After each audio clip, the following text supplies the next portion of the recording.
Wanted to talk about Hilda Baci. I don't even know if I'm pronouncing her name properly, but Hilda is a Nigerian chef who, I don't know if they've made it official, but she has broken the world record for cooking the longest. I think she cooked for 100 hours or something, right? So there's some things that we can learn from her that can apply to your business, apply to your career, apply to any part of your life if you want to, whether you want to break records or you just want to be extraordinarily successful. There are things that you can apply, and I want to share that with you today. Okay. First, let me just introduce myself to people that if I haven't met you before or you're watching this on Instagram replay or on YouTube, I'm Ekene, and I am the lead coach for the Iconic Womanhood Circle and suite of programs. I specialize in helping high achieving women like you discover what makes them iconic so that you can have more impact, influence, and income without sacrificing your femininity or your womanhood. So let's get right into it. 5 steps to record-breaking success. 5 steps. Okay.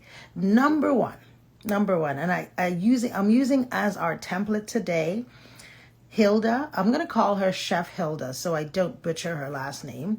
Chef Hilda is going to be our template of success today, okay? So we're going to use her story to talk about the 5 steps you can use to have record-breaking success, okay?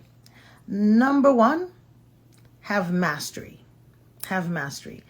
Hilda focused in an area that she had mastery in as a chef, as a cook, right? Her mother was a cook before her, right? Her mother has a thriving restaurant and she grew up in that space. So she has deep mastery. In fact, she has generational mastery, okay? Here's why this is important. 2 things. 1, some of us have mastery in certain areas, but because we don't value those areas, we don't take the time to say, maybe this is the area I should actually go into. We're trying to have success in other areas without looking at the things that we actually bring to the table, the skills. When I work with my clients, I actually have them look at all their skills, whether I'm working with my VIP private clients or whether I'm working with my clients in the mastermind. We are actually having them do a deep dive into assessing all their skills. And the women that come into the Iconic Womanhood Circle have access to the course, which is where they can actually do that same work by themselves. We break it down. You have to discover what your areas of mastery are, because that's the starting point. Many of us, we are actually not specializing in our areas of mastery, particularly now where there's so much happening. We're watching in social media all the time. You can be tempted to leave your lane of mastery, right, and go somewhere else. When you go there, you're starting from zero.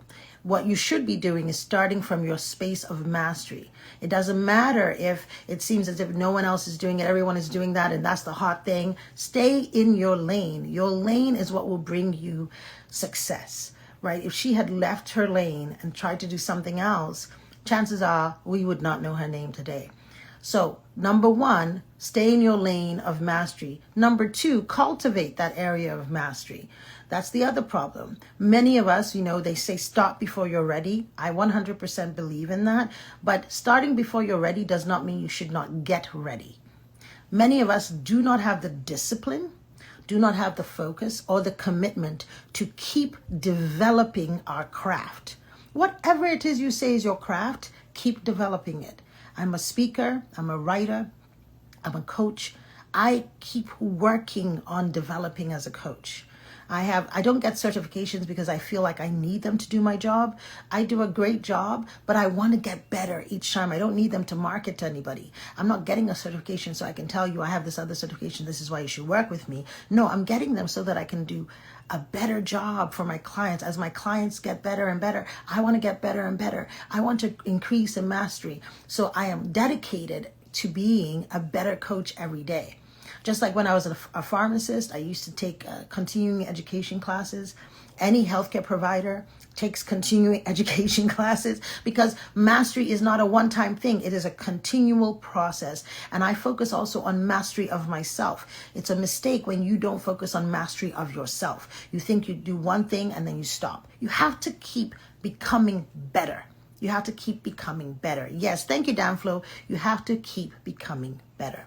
So you have to have mastery. Step one to record-breaking success, you have to have mastery of your craft, stay in your lane, and you have to have mastery of yourself. Keep developing yourself, keep developing your craft. Number two, when I had never heard of Hilda, Chef Hilda. I don't know if that's what they're calling her, but that's what I'm going to call her. She's earned the title of chef, if nothing else. She's earned it. I learned that she earned it a long time ago, actually. I just didn't have knowledge of her because I don't live in Nigeria anymore. I go and visit, but I don't live there. And so there's a lot that I'm unaware of. But of course, I got to know her through the whole Guinness Book of Records challenge. But it was interesting to go back and learn about her. So this is a young lady that has developed her brand. She has clarity and sees herself as a brand. I think that's an important thing, to see yourself as a brand, beyond just yourself, to see yourself as a brand. That's another thing that I help my clients to begin to do. Because when you see yourself as a brand, there's a shift in how you show up. There's a shift in what you allow. There's a shift in what you tolerate. There's a shift in how you produce things. There's an excellence that you bring to the table, because you are not just speaking for yourself. You are speaking for your brand. I literally just came today. We did some promotional video. When I first started my business, right, years ago, people always ask me, how long have you been in business? And I say, well, technically, right, technically 10 years. But to tell you the truth, I will say 5 years. Because for the first 5 years, the first 2-3 years, I didn't know what I was doing, nor did I really care. I was really operating a hobby. I was operating like, this was a hobby. I was doing what I liked and made some money. Fine, fantastic. If I didn't really think too much of it. I was making money, but I wasn't making enough money to live on, right? First 2 years or so, I was, making money. I was married at the time. I had that buffer. About 3 years into it, I had to get serious about money. And I was determined that either I start making money, or like real money, or I go back and I become a pharmacist again. Did not want to become a pharmacist again. So I really had to focus on making that money. But it became a hustle, right? Not a system. And I didn't have a brand. And I remember at the time, a brand doesn't just happen organically. A lot of people think that it just happens, right? I think you really have to have an intention. Y'all forgive me. This is just life at this certain age. This is just life. Okay, you have to always have your fan, and every so often you will need to give yourself a little fluff. Okay, because I just started having a little heat started rising. But I was saying that I just came from a promotional shoot. Now I'm telling you this story to take you somewhere. I remember that I would have great conversations with clients. I would have delivered great workshops. I would have great experiences. They would always say, this is so good. But when it came time to market, we weren't marketing effectively. There was something missing. And I remember I did an audit. I went to some of the clients that I had been working with for a while. I did an audit. I went to meet some of the other people. I did actually not an audit, what we would call a 360 feedback. So I did a feedback session. I had surveys and I asked different people, can you please share with me how you perceive me? And it was such an important message. I had to get that data, because how you see yourself is not how the world sees you, and how the world sees you is your brand. It is your brand, okay? How the world sees you is your brand. And so the feedback I got was really interesting, and it was consistent across the board. Everyone said to me, when I work with you, when I talk with you, when we connect, when I hear you, when you teach, it's really high level, it's really sophisticated, it's really deep. I think it's fabulous, it's excellent. However, at the time, not necessarily now, right? Your visuals, your collateral does not match the quality of work that you're bringing.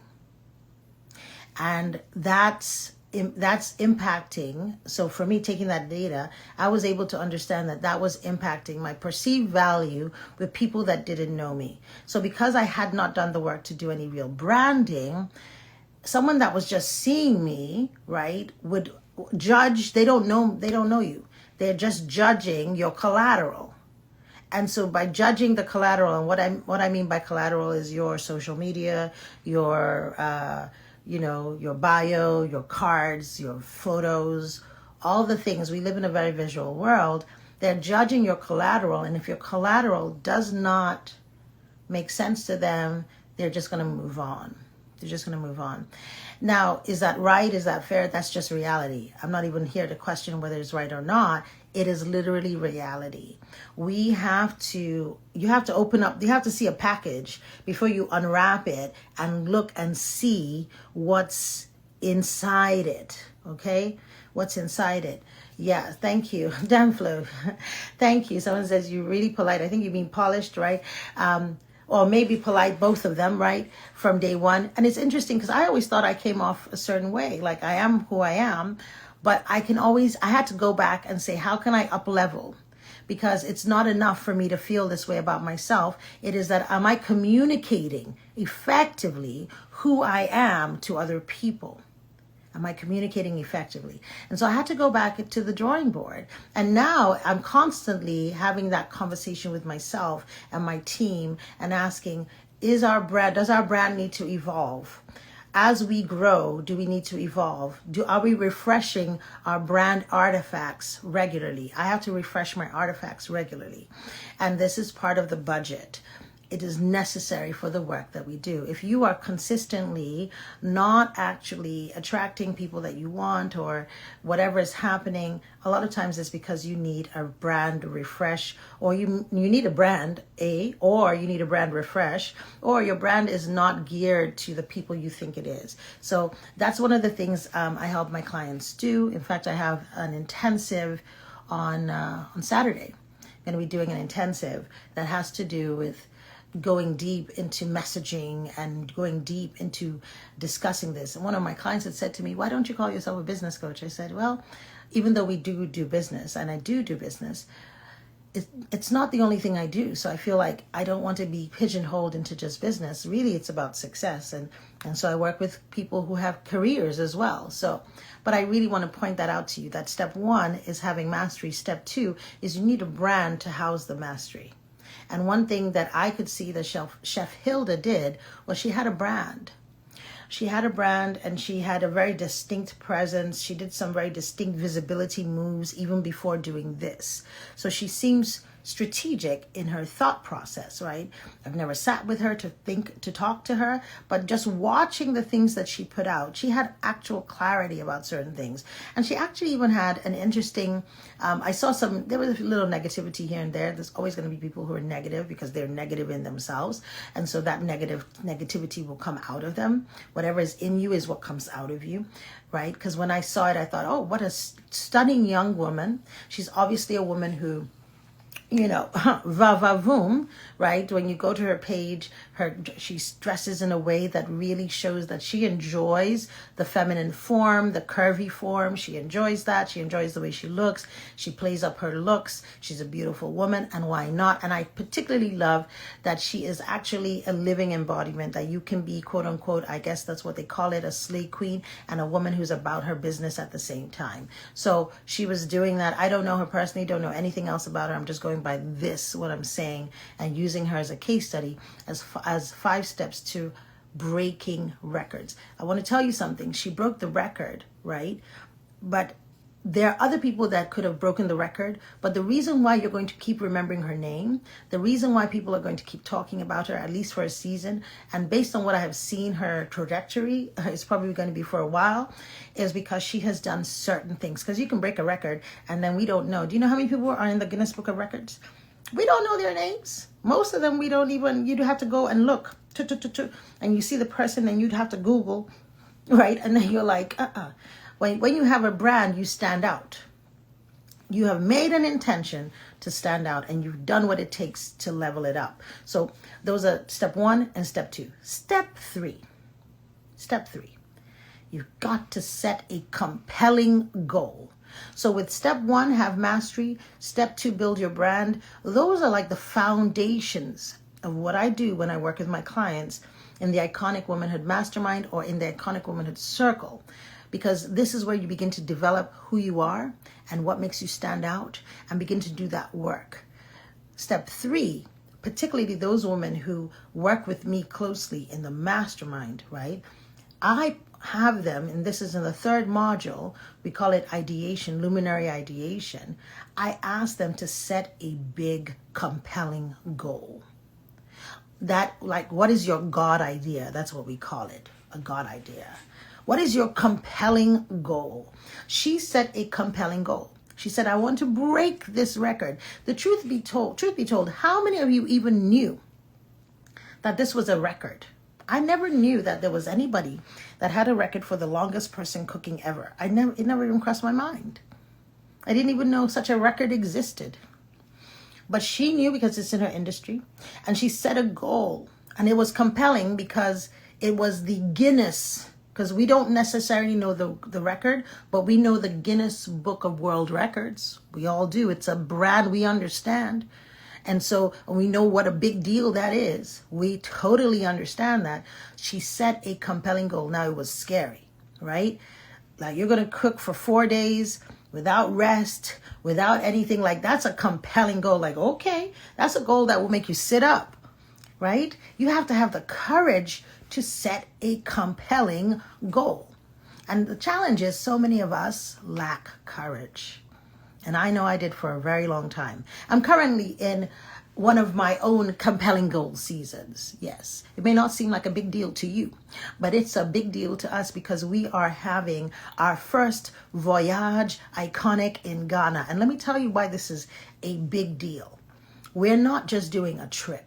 This is not just a tour taking some people from the US to Ghana. That's wonderful. So many wonderful friends of mine are actually doing that.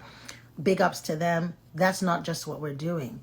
I have a deep calling to connect dots at a high level. So we are doing 3 separate events in Ghana. When we arrive, the ladies arrive on the 13th. On the 14th, we are having an extraordinary, I'm really excited about this actually, called Love, Beauty, and Womanhood. It's an experience. We had something, if anyone was at an Iconic Live experience in Lagos, probably, what was that, 2019, before, or maybe it was 2020, before the world shut down. I think it was 2020. I did an Iconic Womanhood Live. It's going to be a hybrid of some of the things you experienced there in Lagos. I think we had 120 women there.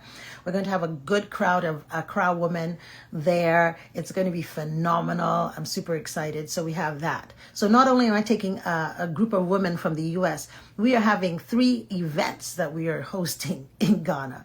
We have that. And then we're going to have the WOW Summit.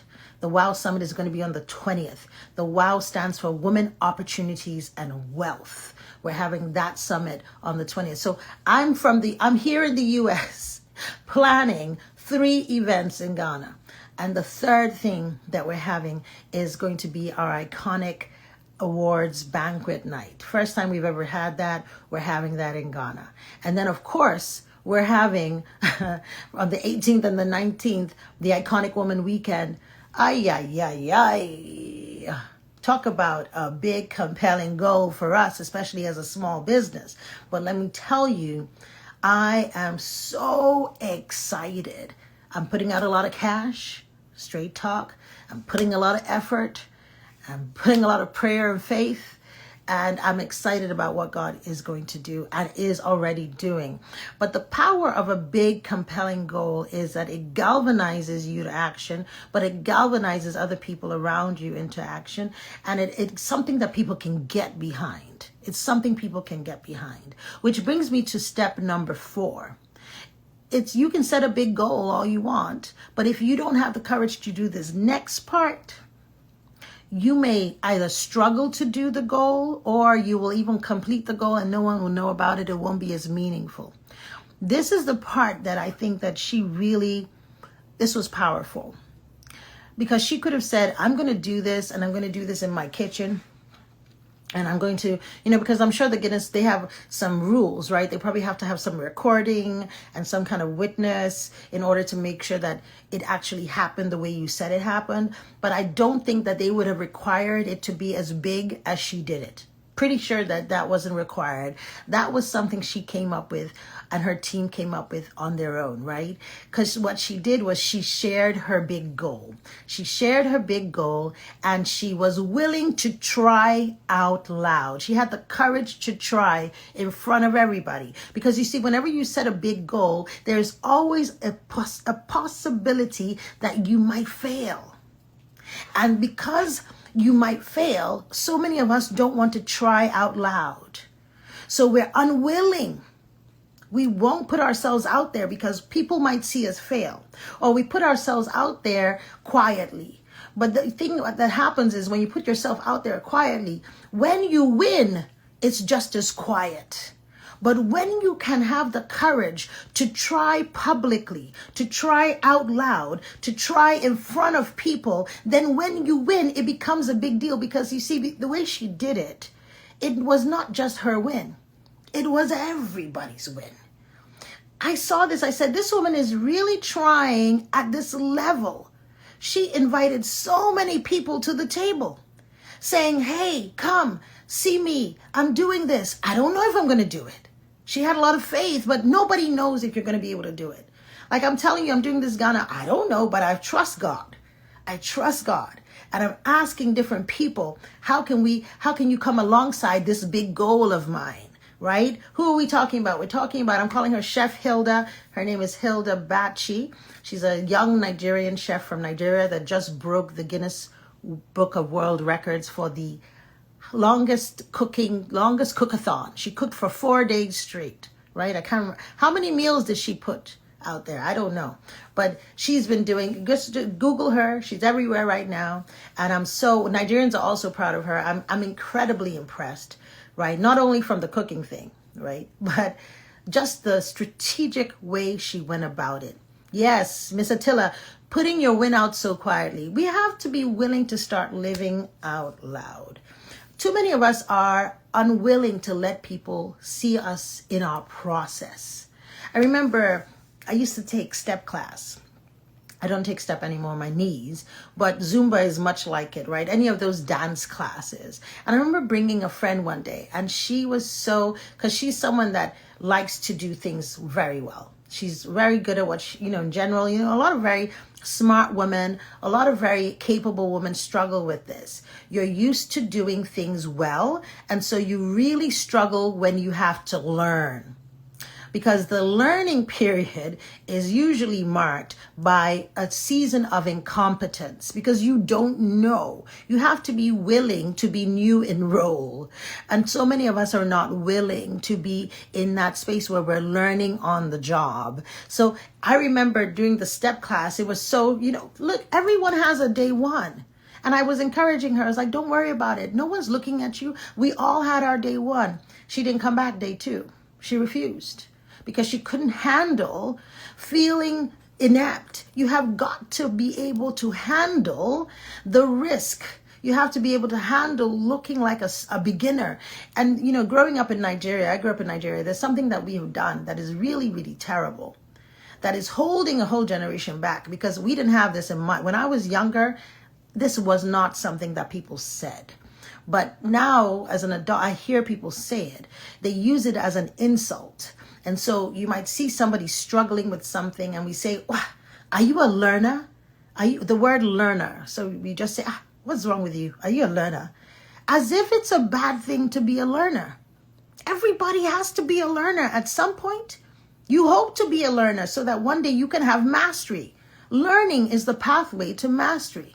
Because if you don't choose to learn and learn out loud, you can't ever really truly be a master. You will become a faker. You will become a former. You become a performer. You will be living in a facade because you never really have authentic mastery because you've not been willing to learn. It's so critical that we have the courage to be in our learning season, to be in our trying season. Because if you don't do that, no one is going to know about how far you've come. There's no shame in your beginning, because it is your beginning that gives meaning to your ending. Your ending is when people look at your prologue that they get excited because they're like, wow, that was her story? Wow. That's what makes you inspiring. So her being willing to say, hey, this is what I want to do. Come alongside me. And look at how much support she galvanized. And I put it to you that the amount of support she had made it impossible to fail. Even energetically. Do you understand the kind of energy that was around her?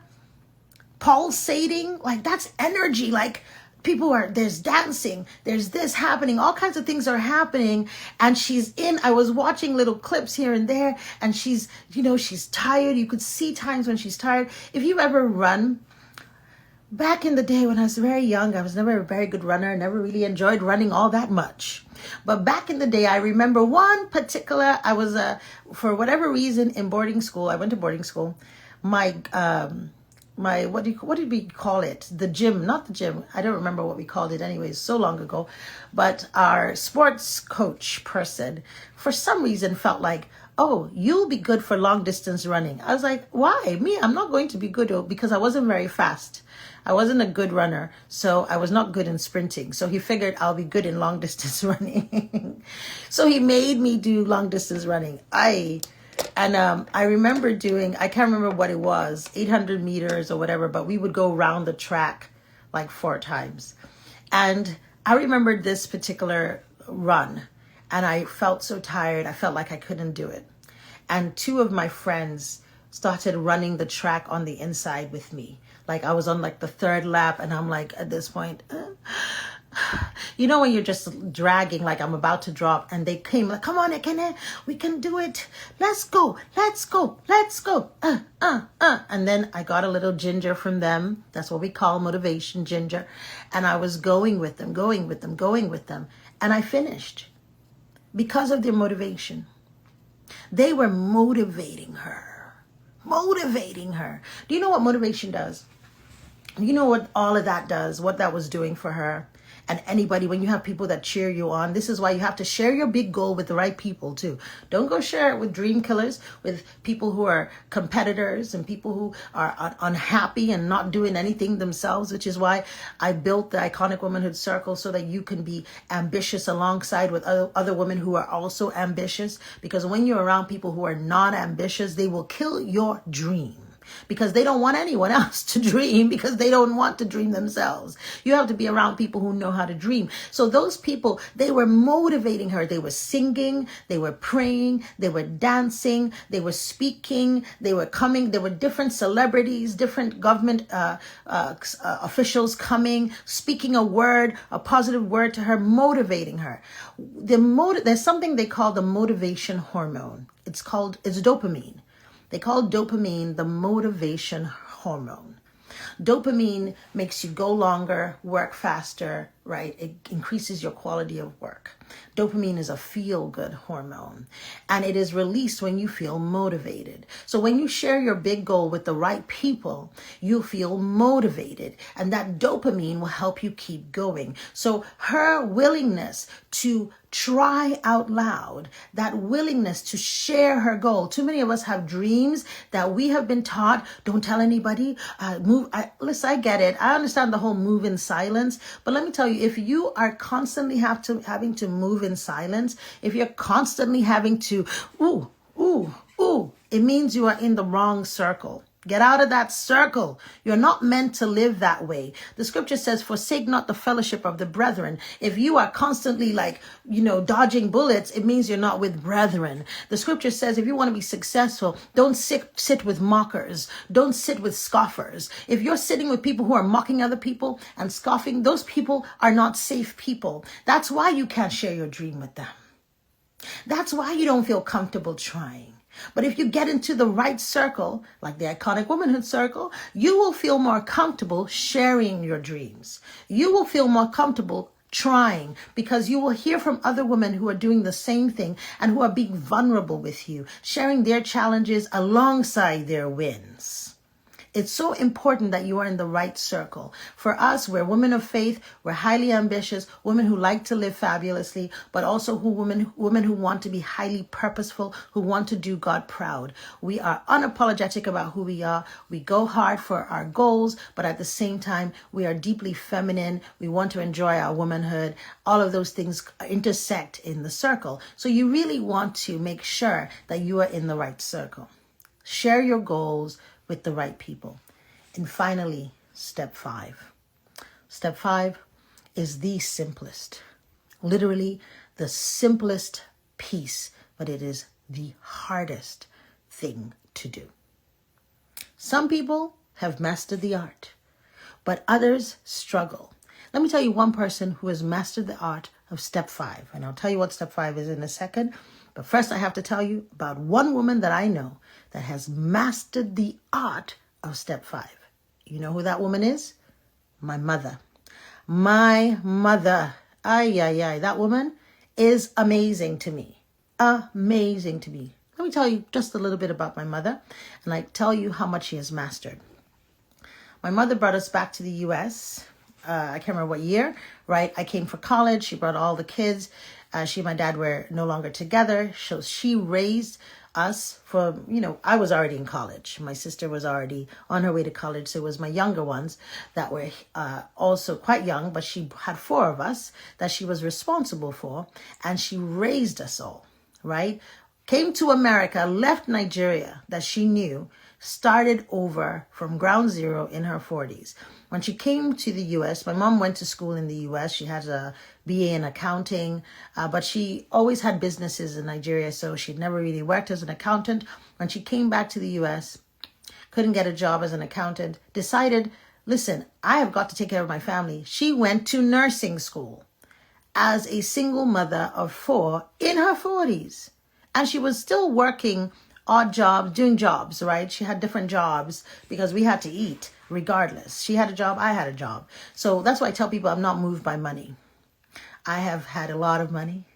I've had money. I've been upper middle class my whole life. But then I've been very rich adjacent. I'm surrounded by very, very, very, very wealthy people, right? I've been rich adjacent my whole life. But then beyond even that, I have also been what people would consider broke. I've had, when we moved back, my mom, but you would never know it to look at her, and she never moved like someone who was poor or lacked money. In fact, she never really lived like that. She always thought about where she was going, not about her current circumstances. She always had her focus on her future. And so my mom came back to America and started over ground zero. Anyway, I say all that to just give you an understanding. When she became a nurse, she used to pull double shifts. She would go to work 7 to 11 and work again 11 to 7, like literally pulling those shifts, hustling, just working. I've never seen anyone work as hard. I can't even do what she did. Built herself a house back in Nigeria. And once my brother was off to college, she moved back home. When she got home, that is when the new Wahala entered the situation. My mom is a serial entrepreneur. Really, she was just doing nursing and whatnot to take care of us, but she is a businesswoman at heart, a serial entrepreneur. She had one business or another. I don't even know. She's sold bitumen. She has imported shoes. She has done so many things. Towards the end, like later stage of her life, in her late 60s, she decided that she wanted to start a bakery. And not only did she want to start a bakery, she had in her mind that this was going to be $1 million venture. Never mind what we were saying, she could not be bothered with us. She was focused as we were saying, okay, Mom, this is a good idea. Let's think about doing XYZ. My mom already built a bakery in the backyard of her house. What? Who did you discuss this with? No one. I decided I was going to do it, and I did it. As we're still talking about, okay, what's the business plan? She had already bought all the machinery and hired staff. Bought all the machinery and hired staff. I was like, what? Anyway, long and short, eventually, when she turned 70, we started pressuring her to end the bakery because she's 70-something. We were worried that it's just too much stress. Eventually, we got her to close the bakery. Okay? She closed the bakery late last year. So, okay, bakery's closed. Mom, just rest. We got you, okay? You have 4 children. Just rest. You have a house. Just relax. She's like, okay. I called my mom just a little while ago, like, 2 weeks ago? A week ago? 2 weeks ago now? And I said to her, hey, Mom, how you doing? Just checking on you. She's like, I've opened a poultry. I now have turkeys and chickens. And this poultry is going to be so successful. My mom is in her mid-70s, or early 70s. And she just opened a poultry. I said, how do you know how to do a poultry? She said, I've been following some people on WhatsApp. Okay? Now, I told you that story to encourage you, because too many of us are waiting. Here's my mom. She's in her 70s. So that debunks your excuse that you're too old. Here's my mom. She's getting tips on running a poultry from WhatsApp. And you are running from pillar to post, waiting to get perfect information before you implement. Here's my mom. I don't even know where's the money to start. She just started where she was. Bought a couple of turkeys and some chickens. Okay? And you're saying you need capital and you need somebody to bless you and you're looking for this and you start where you are. And that is step 5. It's simple. Do it. If Chef Hilda had said, this is my dream, if she had said, this is my dream, it could have been a dream that she had from her 20s to her 30s to her 40s to her 50s. Some of you have been talking about the same dream year after year after year after year.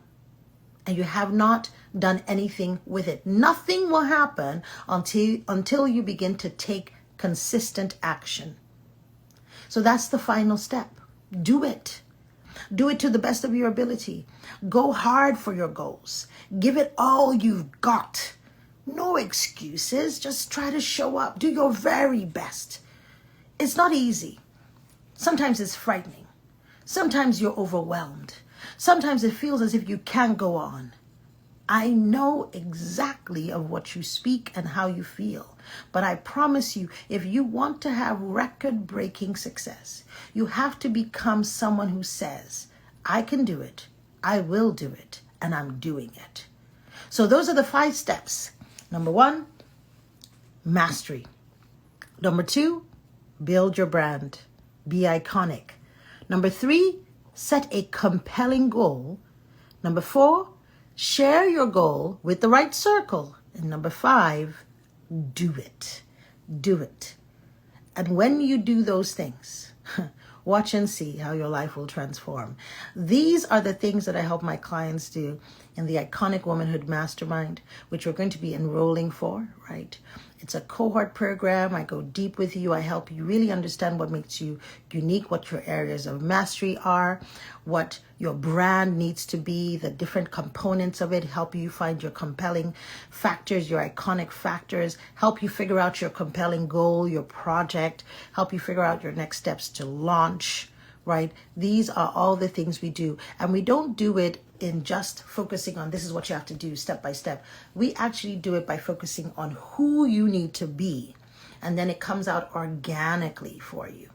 And that way, no matter what the world looks like next year, because when you have a paint by number system, the world may not look the same next year and your system will be obsolete. But when you become a being, you know what to do. You know who you are.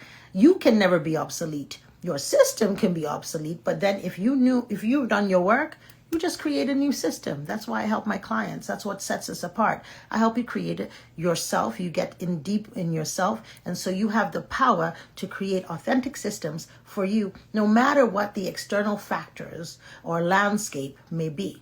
So with that, I want to talk to you. If you are really interested in doing this work, get in my DMs or send me a message or just go to iconicwomanhood.com, right, and start the process of connecting with me. You can book a call, a consult, and we can really talk about what solutions we have are best for you. Because guess what?